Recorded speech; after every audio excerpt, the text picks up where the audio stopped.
once again. Galera, mais um aulão com o tio Dani, tá? O foco da nossa videoaula hoje é o movimento iluminista. Pessoal, já é tradição, antes mesmo de eu começar o assunto da videoaula, eu faço uma pequena revisão sobre a videoaula anterior.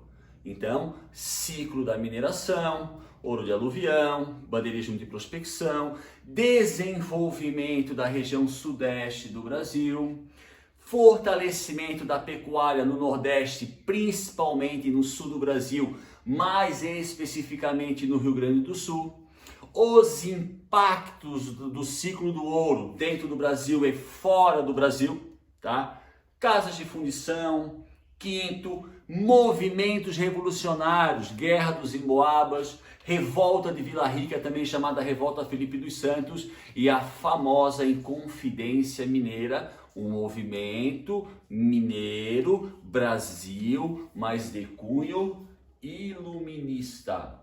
Lembrando, galera, que no final da videoaula sobre o ciclo da mineração, nós começamos a falar de forma mais sintetizada sobre o iluminismo.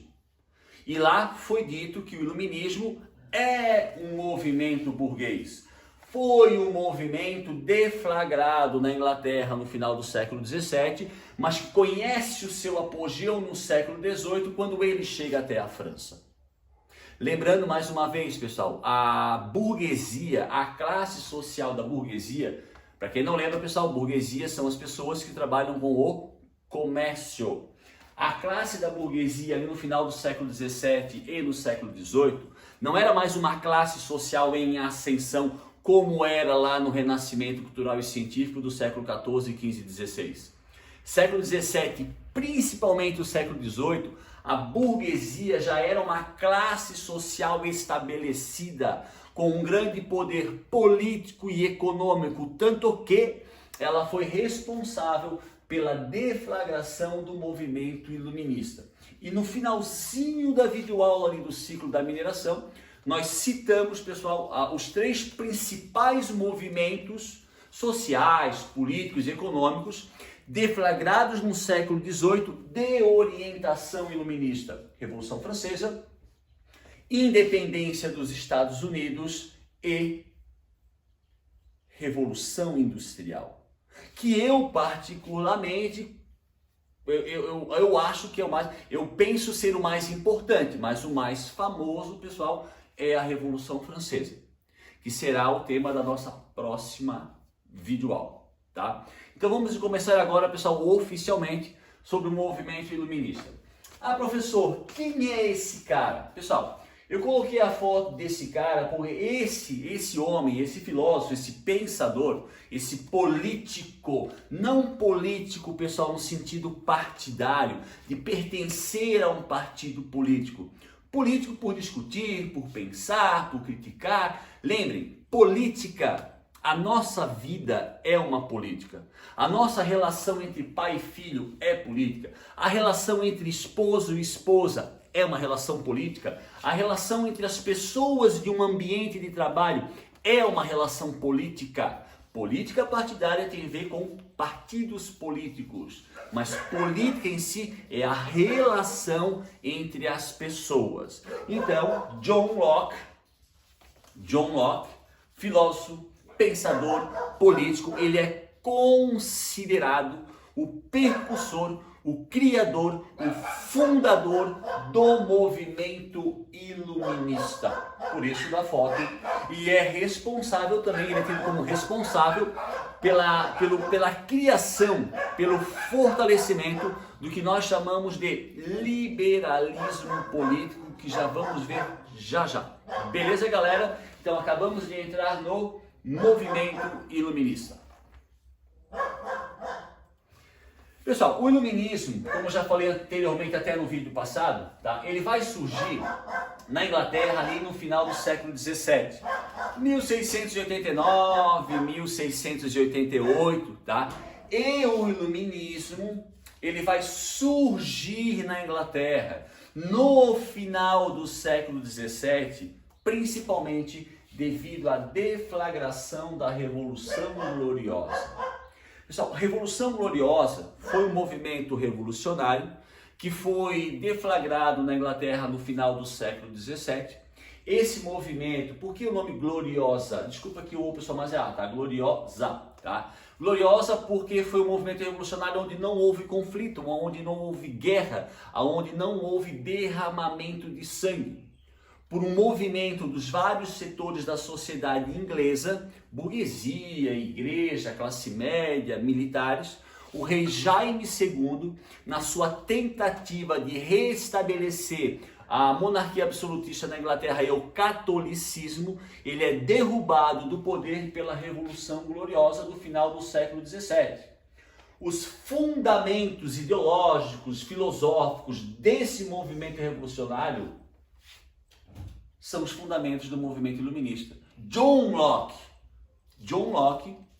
participa desse movimento revolucionário. Os fundamentos ideológicos e filosóficos desse movimento estão baseados nas ideias de John Locke. Então a gente pode afirmar o seguinte, que a Revolução Gloriosa do final do século XVII na Inglaterra, revolução que derruba Jaime II, vai dar origem aos fundamentos do movimento iluminista. Lembrando que o movimento iluminista, pessoal, ele surge na Inglaterra, mas o seu apogeu, o seu desenvolvimento vai acontecer quando ele chega na França. Beleza? Então, pessoal, John Locke, pessoal, ele é, além de ser considerado o fundador, o pioneiro no movimento iluminista, tá? Ele é considerado o pai do liberalismo político. Professor, o que seria liberalismo político? Liberalismo político, pessoal, tem a ver com liberdade individual de escolha. Professor, liberdade individual de escolha? Sim. Liberdade individual de nós, cidadãos, de escolhermos os nossos representantes. Tipo, presidente, deputados ou deputadas, senadores ou senadoras, vereadores ou vereadoras, prefeitos, governadores. Liberdade individual de escolher os nossos representantes através do voto. Outra característica do liberalismo político, liberdade de expressão, liberdade religiosa, liberdade de cultura, liberdade de imprensa e pensamento. Fundamentos, pessoal, básicos de toda e qualquer democracia. Então, John Locke, considerado o pioneiro, o fundador do movimento iluminista, também considerado o pai do liberalismo político. Estas são as características desta filosofia, desse pensamento, que é o alicerce, a base de qualquer democracia decente, e não de pseudo-democracias.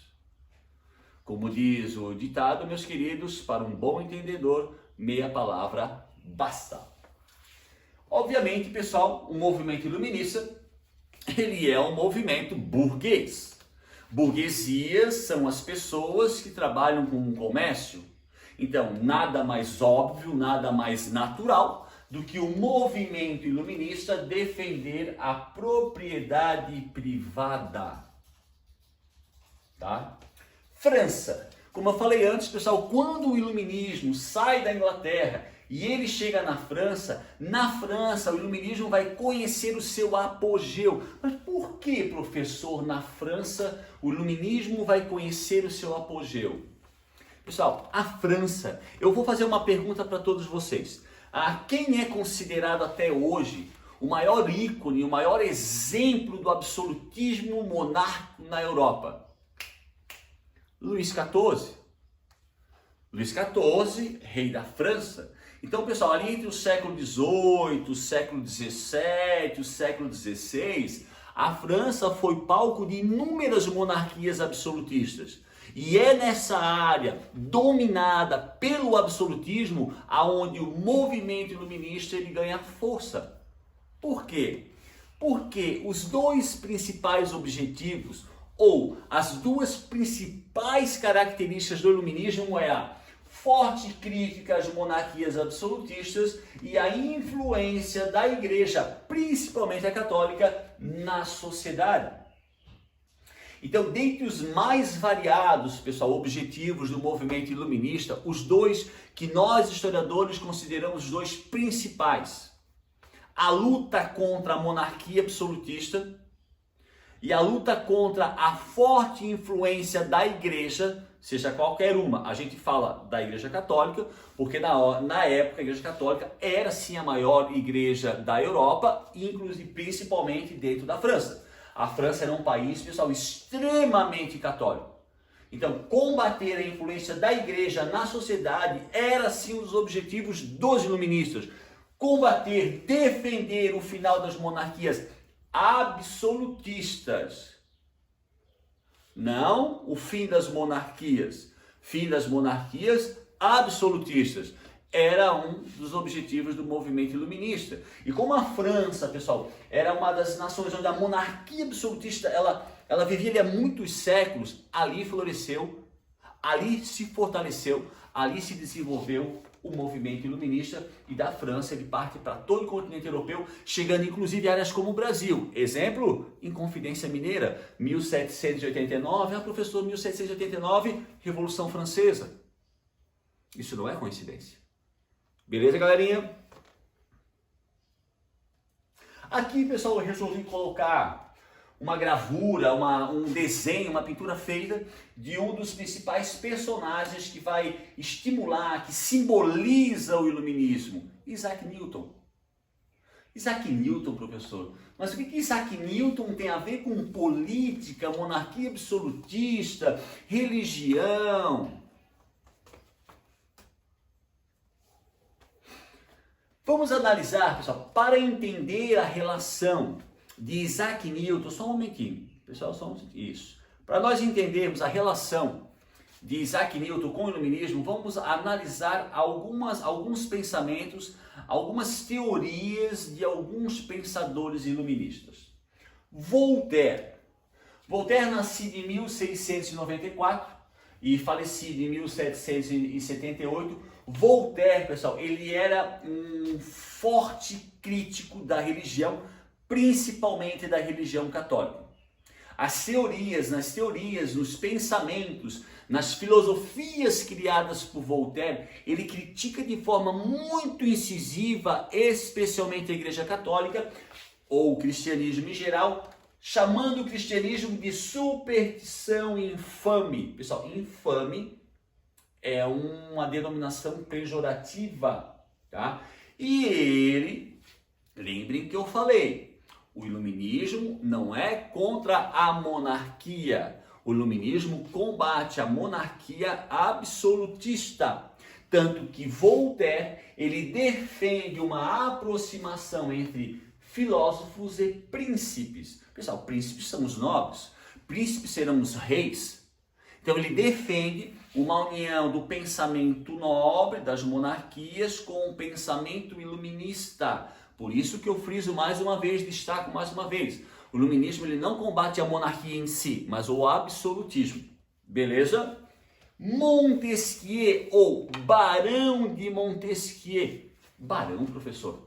Mas Barão não é um nobre e esse movimento não é um movimento burguês? Sim. Pessoal, por ser um movimento burguês, isso não quer dizer que não haviam membros de outras classes sociais dentro desse movimento. Então, o iluminismo é um movimento majoritariamente burguês, mas não totalmente burguês. Haviam membros de outras classes sociais, como o Barão de Montesquieu, que é um nobre, dentro do iluminismo. Beleza?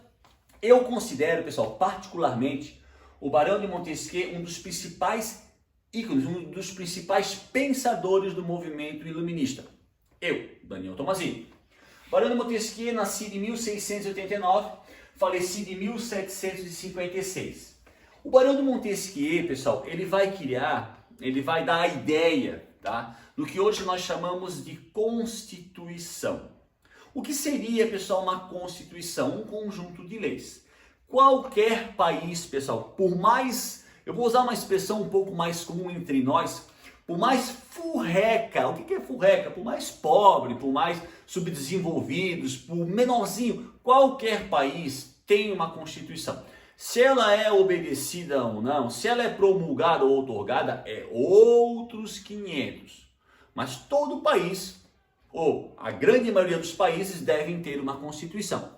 A ideia de Constituição, pessoal, é uma ideia iluminista, é uma ideia que provém do Barão de Montesquieu. Por quê?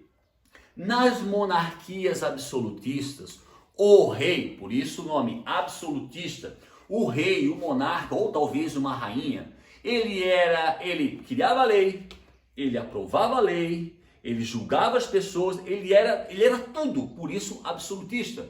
A criação da Constituição, pessoal, é uma forma de tirar o poder do monarca, tanto que o Barão de Montesquieu, além de criar a ideia da concepção de Constituição, ele vai dar origem, pessoal, a algo que é extremamente comum no nosso cotidiano. E como diz o meu amigo professor de Sociologia e Filosofia, Ronaldo, grande pessoa, todo cidadão deveria ter pelo menos uma noção básica sobre os 3 poderes. Às vezes eu falo para os alunos assim, professor, queridos, por que nós, pessoas do século 21, aprendemos acontecimentos ou fatos, tipo o iluminismo lá do século 18? O que isso tem a ver com o nosso dia a dia, com a nossa vida? Tudo! O iluminismo tem tudo a ver com as nossas vidas, mesmo que a gente não perceba.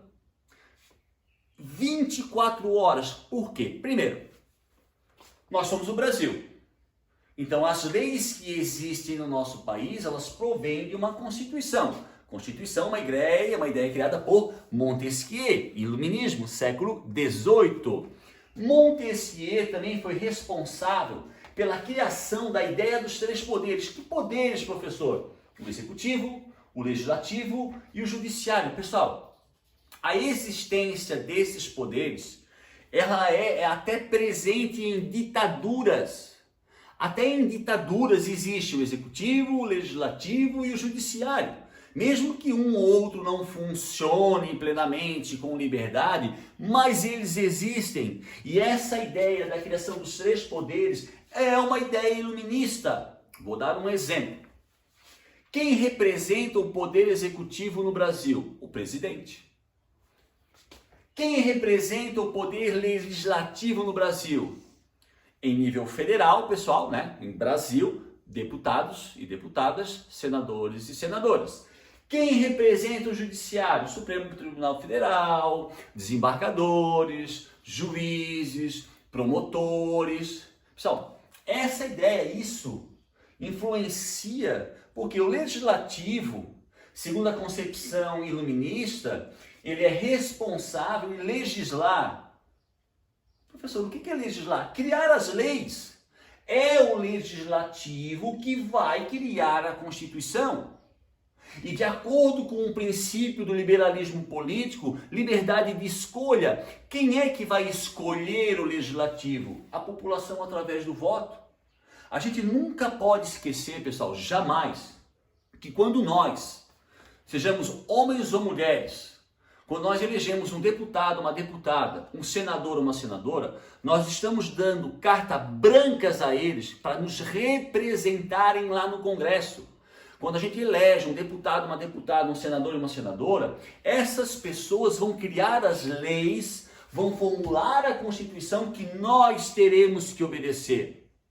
Então, se nós, por exemplo, elegermos corruptos, as leis serão criadas com o intuito de beneficiar a corrupção. Se nós elegemos pessoas honestas e sérias, comprometidas com o povo, com o Brasil, nós teremos leis sérias contra a corrupção. O iluminismo, pessoal, pode não parecer, mas eu considero um dos movimentos mais importantes do mundo, seja ele ocidental ou seja ele oriental, porque a existência dos 3 poderes existe em países também como Japão, China, países do Oriente. Então o iluminismo não é um movimento só europeu, só ocidental, ele é mundial. E os 3 poderes, o executivo, o legislativo e o judiciário, que seria criado para julgar e punir as pessoas que não cumprem a lei, e o poder executivo, como diz o nome executivo, ele foi criado para executar as leis criadas pelo legislativo, colocadas dentro de algo chamado Constituição. Agora me entenderam, meus queridos, porque eu considero, se não o mais importante, mas um dos dois mais importantes pensadores iluministas, o Barão de Montesquieu, porque ele vai criar as teorias que é o alicerce de todas as sociedades do mundo, inclusive de ditaduras. Claro, numa ditadura, pessoal, esses poderes não vão funcionar de forma tão livres e independentes, mas eles vão existir. Eles existem. Beleza? Terceiro filósofo, pessoal, Jean-Jacques Rousseau. Já perceberam que eu gosto dessa matéria, né? Eu acho muito legal. Jean-Jacques Rousseau nasceu em 1712 e morreu em 1778.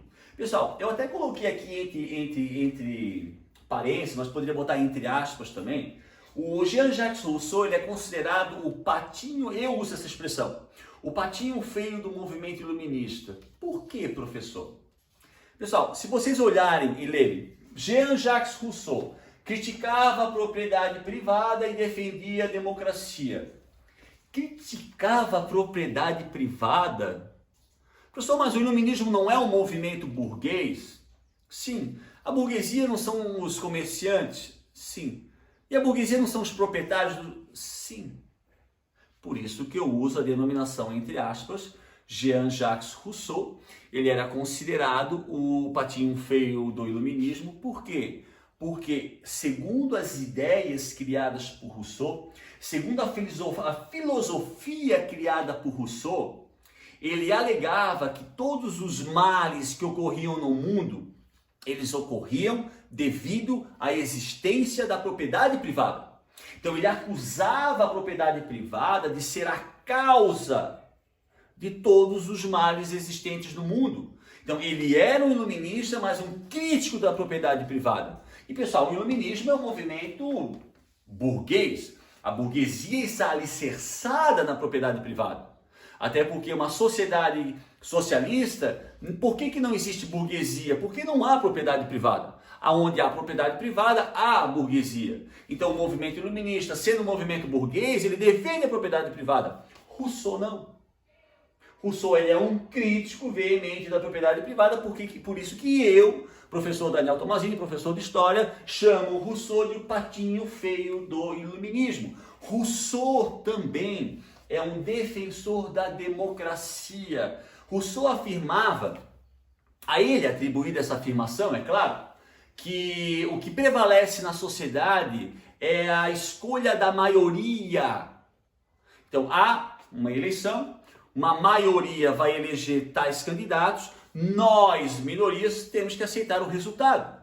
Porque hoje nós somos minoria, amanhã nós somos a maioria. A maioria hoje, amanhã é a minoria. Então, segundo a ótica de Rousseau, que é a democracia, pessoal, que funciona hoje em países realmente democráticos e não em pseudo-democracias onde as eleições são manipuladas. O que prevalece, segundo a ótica democrática de Jean-Jacques Rousseau, é a vontade da maioria. E segundo essa ordem democrática, a minoria tem que aceitar a vontade da minoria. Da maioria, aliás. Mesmo às vezes que a maioria não esteja certo, mas é assim que funciona a democracia. Porque segundo Rousseau, se não for assim, vai ser um caos. Vocês estão percebendo, pessoal, que só olhando assim, ó, esses três filósofos, principalmente os dois últimos, como essas características aqui, ó, elas estão presentes no nosso dia a dia, na nossa sociedade. É por isso, meus queridos, que nós, pessoas do século XXI, aprendemos o iluminismo, um movimento do século XVIII. Porque mesmo que a gente não perceba, ou a maioria das pessoas não percebem isso, as ideias criadas por esse movimento lá do século XVII, século XVIII, influenciam a nossa vida 24 horas, mesmo quando nós estamos dormindo. Compreenderam, galerinha?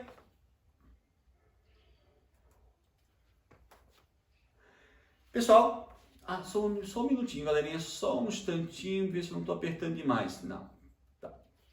Pessoal, a gente não pode jamais, tá? Lembrem que nas nossas aulas eu sempre digo que a característica que mais me aproxima, que me fez ser professor de história, que me fez ser historiador, o que me fascina na história, não é só o passado. É o fato da história estar sempre se transformando. A história, galera, não é algo mutável. Parou, não vai se modificar. Sim, a história se modifica 24 horas por dia. Por quê? A história vai se modificar através dos documentos. Hoje nós temos um fato é contado dessa forma, mas daqui a pouco alguns historiadores vão descobrir outros documentos que falam sobre esse fato, e o fato passa a ser contado de uma outra forma. Então a história não é uma ciência exata, porque ela se modifica 24 horas por dia de acordo com a descoberta de novos documentos. Aqui nós temos uma foto de uma mulher, Mary, Aline, me ajuda, Aline, Mary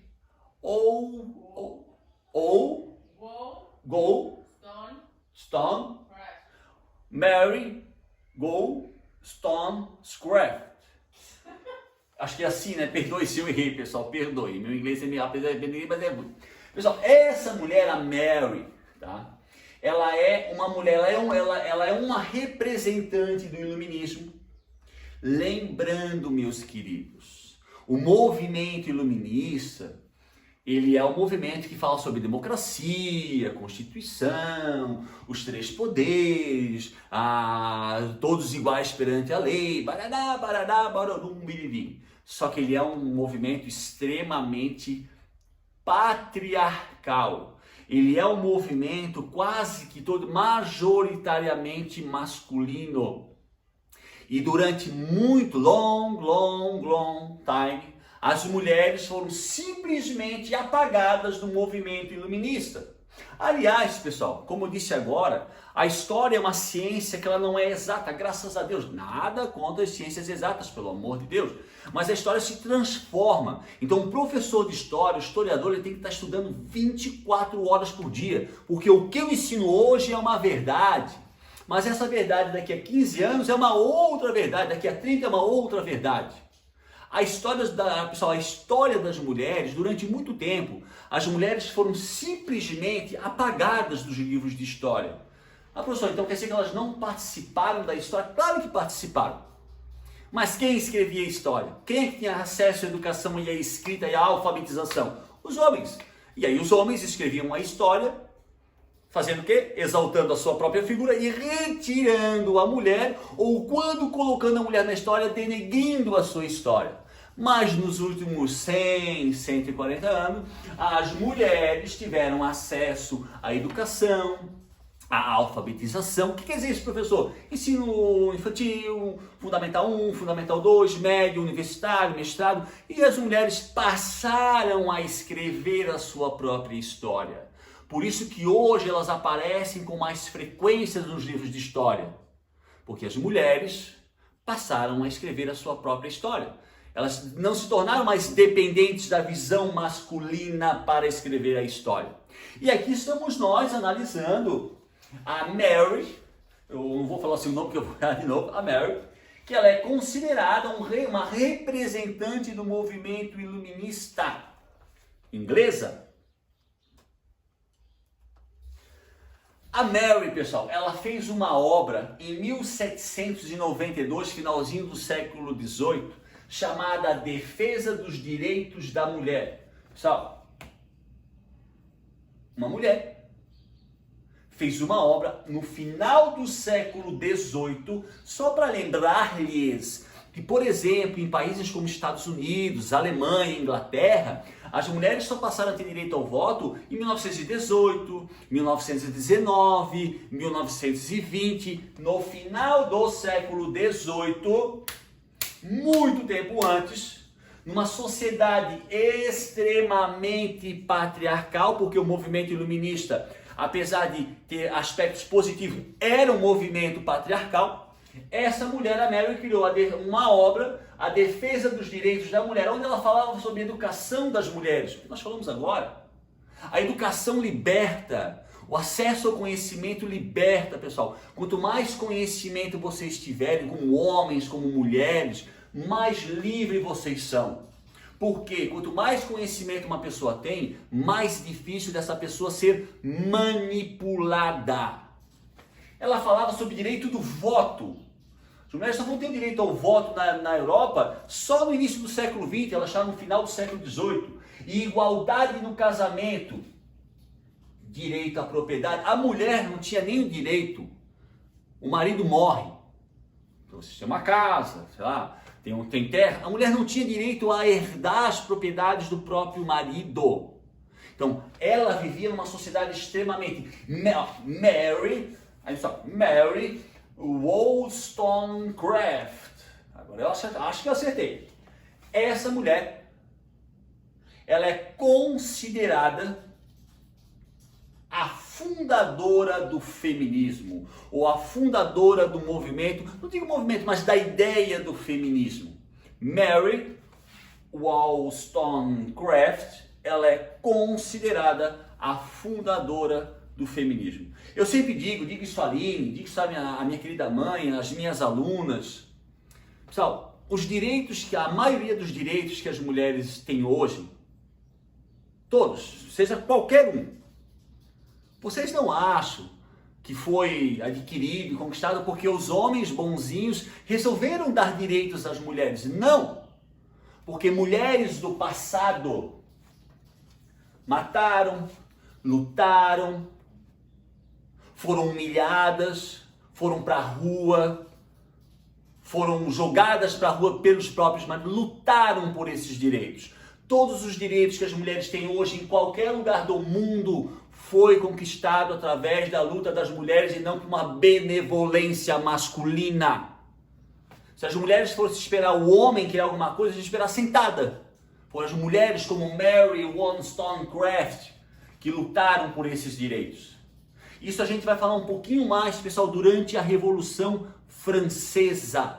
Então temos aqui, pessoal, apesar do iluminismo ser um movimento extremamente patriarcal, nós temos sim representantes do movimento iluminista do sexo feminino, dentre elas a principal, considerada a fundadora do feminismo, Mary Wollstonecraft, que eu gostei de falar o nome dela, achei um nome bem aprazível.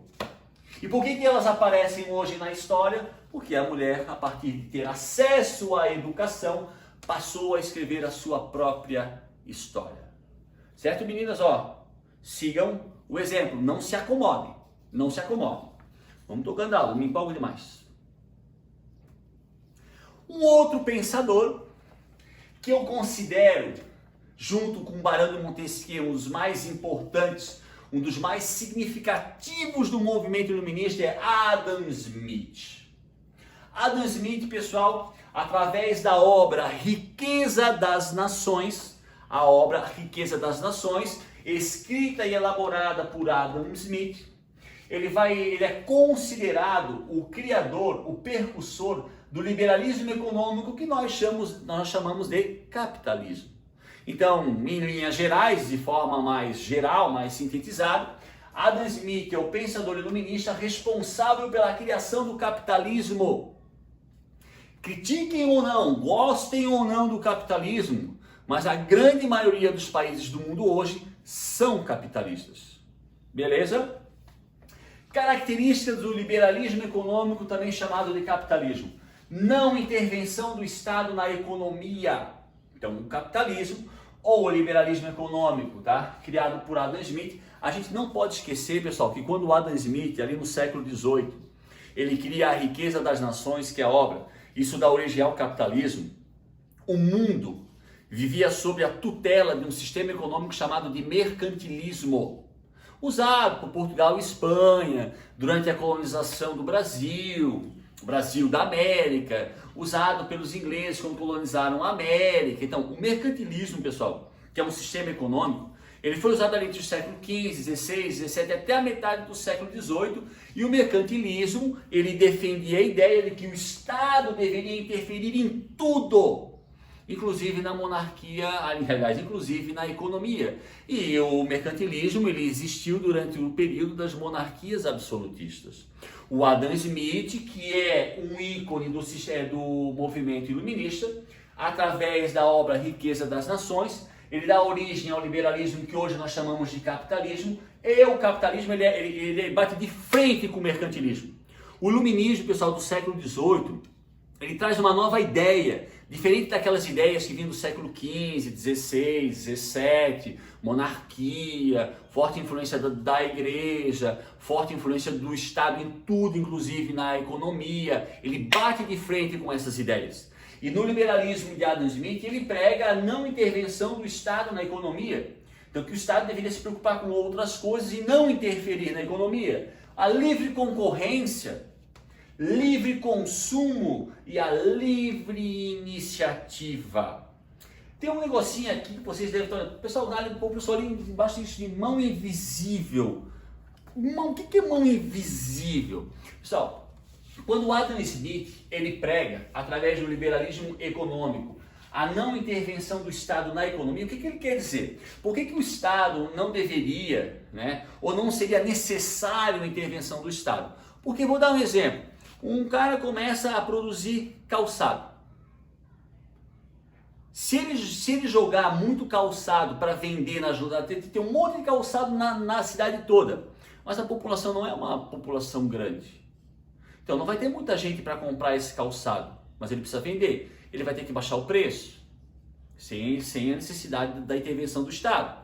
Mas se de repente começa a ter uma diminuição da produção de calçado, mas as pessoas precisam de calçado, então vai ter pouco calçado à venda para muita gente querer comprar. Sem a intervenção do Estado, o preço naturalmente ele vai aumentar por causa da procura. É a famosa lei da oferta e procura. Então, segundo a gente sabe, pessoal, que na prática é um pouco diferente, mas teoricamente, na teoria de Adam Smith, a economia ela poderia se regular de forma sozinha, através da lei da oferta e procura, sem a necessidade da intervenção do Estado.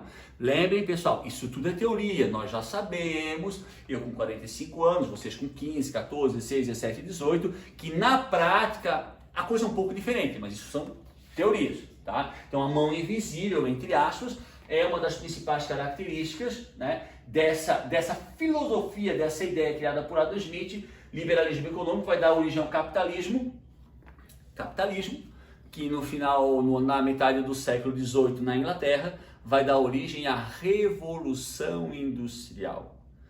Vocês também vão estudar a Revolução Industrial. Vocês podem também achar que isso não tem nada a ver com a vida de vocês, mas eu quero dizer, meus queridos, que vocês estão muito enganados.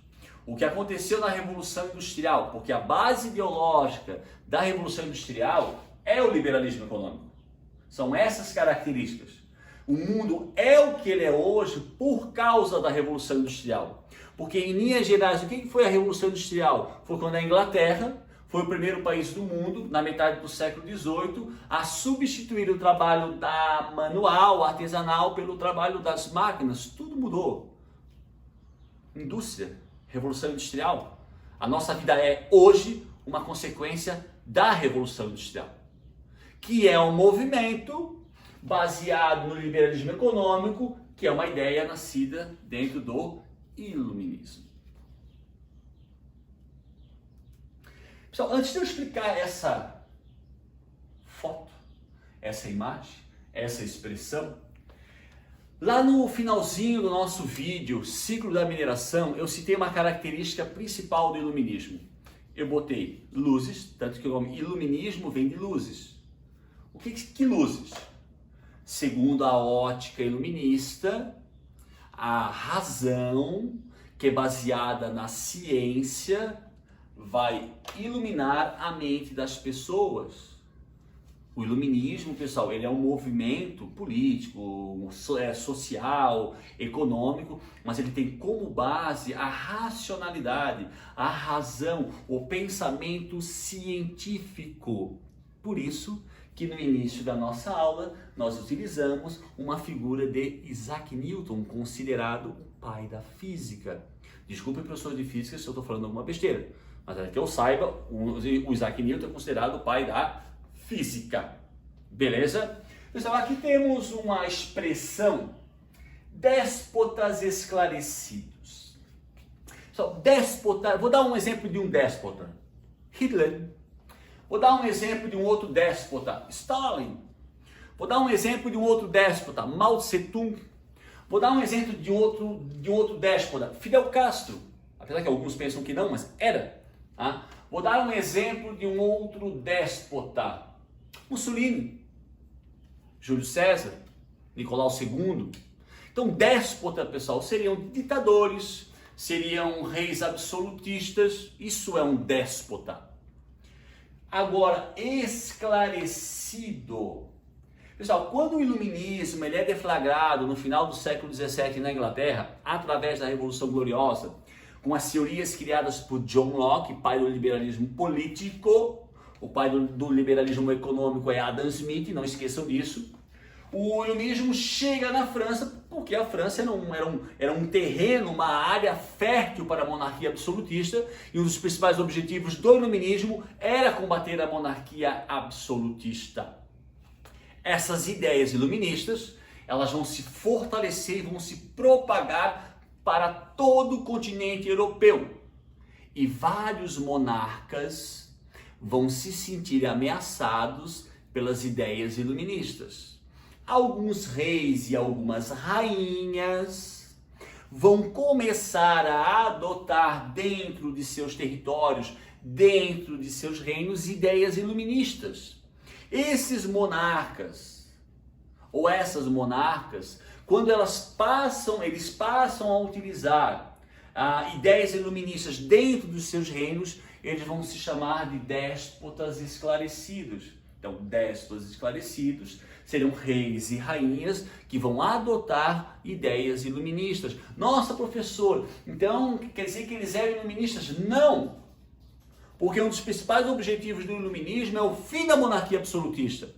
Então, alguns reis e rainhas, por se sentirem ameaçados pelo iluminismo, com medo de perder o poder para as ideias iluministas, eles vão adotar ideias iluministas, ideais iluministas. E esses monarcas vão ser chamados de déspotas esclarecidos. Aqui tem uma foto, tem uma imagem que ela é clara. Para quem já viu no livro de história, o Marquês de Pombal. O que alguns reis e rainhas fizeram? Eles nomeavam ministros iluministas para auxiliá-los no governo do seu país. O rei português, José I, nomeou como primeiro-ministro de Portugal o iluminista, o Marquês de Pombal, que como primeiro-ministro e com carta branca, ele vai inserir em Portugal e nas colônias portuguesas como o Brasil, medidas de cunho iluminista. Um exemplo crasso, uma das medidas implementadas pelo Marquês de Pombal, seja em Portugal ou no Brasil, foi a expulsão da Companhia de Jesus. Sim, pessoal, aquela Companhia de Jesus, de jesuítas, uma congregação da Igreja Católica. Ele expulsou os jesuítas não só de Portugal, mas de todas as colônias de Portugal, inclusive do Brasil. Comprando, obviamente, pessoal, uma briga imensa com a Igreja Católica e com nobres portugueses que apoiavam a Igreja Católica, inclusive a própria filha de José I. Então, déspotas esclarecidos são monarcas, reis e rainhas que vão adotar ideias iluministas com medo de perder o seu, ou para não perder o seu poder.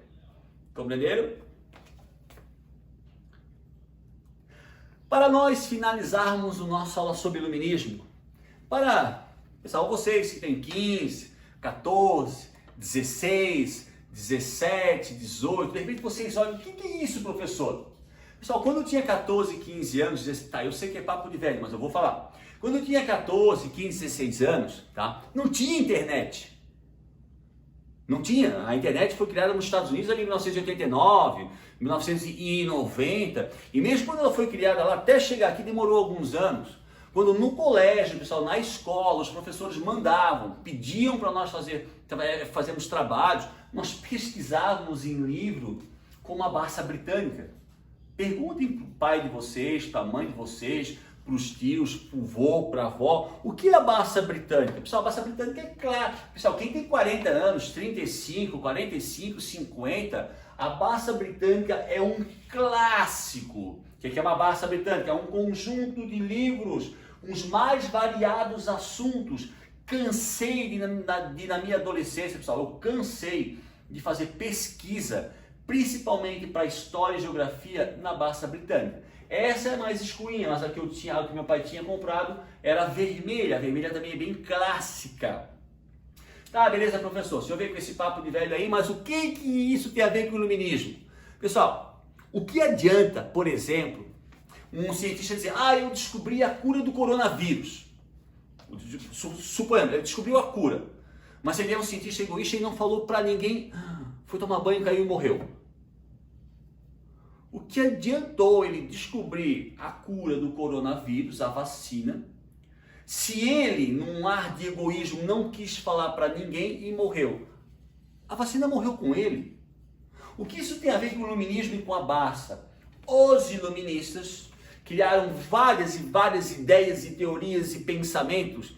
O que eles resolveram criar para não deixar que esse pensamento simplesmente desaparecesse pelo mundo? Eles criaram a enciclopédia, a Barça Britânica. O próprio nome está aqui, pessoal. Aqui está escrito micropédia, que vem de enciclopédia. As enciclopédias, esse conjunto de livros, a enciclopédia é uma criação iluminista, que foi uma forma dos iluministas colocarem aqui dentro as ideias iluministas, tanto que elas são adotadas até os dias de hoje, como eu falei lá no início da nossa aula. Então, mais uma vez, pessoal, eu vou focar.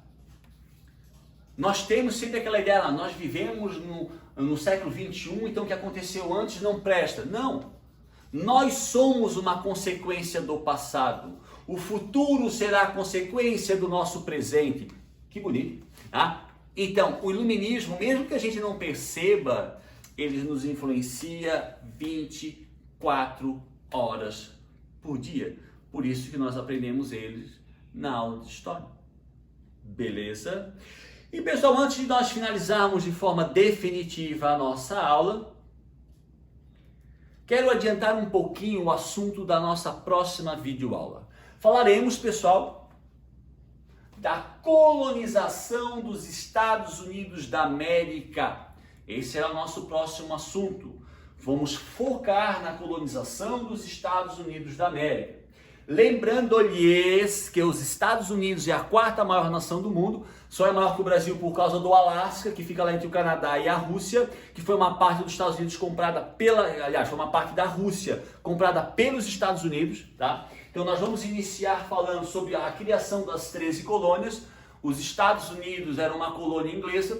No século XVI, XVII e XVIII, eles não tinham ligação com o Oceano Pacífico, que é a costa oeste. Por exemplo, onde está localizado o estado da Califórnia, que é o estado mais rico dos Estados Unidos.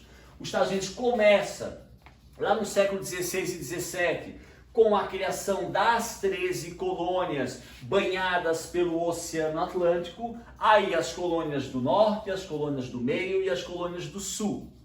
Por que o senhor está falando isso, pessoal? Porque vai ter uma diferença social, política e econômica entre as colônias do norte, central e as colônias do sul. Beleza? Também vamos focar, meus queridos, das características da colonização dos Estados Unidos. Pessoal, a colonização da América espanhola e portuguesa, ela foi controlada 100% pela coroa espanhola e pela coroa portuguesa. A colonização dos Estados Unidos ela é diferente. A coroa inglesa, ela concedeu o direito de empresas privadas empreenderem a colonização, principalmente a colonização das colônias do sul dos Estados Unidos. A América espanhola e portuguesa foi um processo colonizatório dominado, controlado pela coroa e deu mercantilismo. No caso das 13 colônias, foi um processo que uma grande parte dele foi uma concessão dada pela coroa inglesa a empresas privadas. As colônias do norte, que a gente vai estudar um pouco mais para frente, ela se caracteriza por receber pessoas que fugiam de perseguições religiosas. A grande maioria das pessoas, pessoal, que colonizaram as colônias do norte das 13 colônias eram da religião puritana calvinista, que fugiram da Inglaterra devido a perseguições religiosas. Uma outra leva da população que vem para os Estados Unidos, que é pobre, vem devido a problemas de ordem econômica, que a gente vai falar sobre o cercamento. Já as colônias do sul, que normalmente foram criadas por empresas privadas, ali vai prevalecer o plantation, lembra? Monocultura, mão de obra escrava e latifúndio. A atividade agrícola é o foco das colônias do sul, pelo clima ser quente. E aí, pessoal, assim, ó, aqui eu só botei algumas características do norte, tá? As colônias do norte, predominantemente puritanos, atividade comercial, a agricultura, a pecuária, a pesca, o comércio. As colônias do norte serão mais prósperas e desenvolvidas que as colônias do sul. A mão de obra majoritária no norte é assalariada, a mão de obra majoritária no sul é a escrava africana. O norte composto de pequenas e médias propriedades. E no norte, pessoal, a preocupação com a educação, com o sistema educacional, com a formação de obras, mão de obra especializada vai ser muito grande. Tanto que, na região norte, em 1636, vai ser criada a Universidade de Harvard, que hoje é apenas a melhor universidade do mundo. E o norte também vai usar a mão de obra de imigrantes ingleses ou europeus pobres, que nós vamos chamar de servo de contrato. Então, na nossa próxima videoaula, pessoal, falaremos sobre a colonização dos Estados Unidos, norte, sul, centro, puritanos, empresas privadas, tá? Para no finalzinho a gente focar num movimento iluminista chamado de a independência dos Estados Unidos. Galerinha, espero que vocês tenham gostado da aula. Fiquem atentos, estudem, lembrem qualquer dúvida, entrem em contato com o professor, mas não fiquem com dúvida. Aproveitem esse momento mais em casa e adquiram conhecimento. Como eu falei no início, quanto mais conhecimento, mais liberdade. Beleza, galerinha? Foi um prazer inenarrável estar com vocês. Um beijão e até a próxima aula. Falou, rapaziada. Beijão.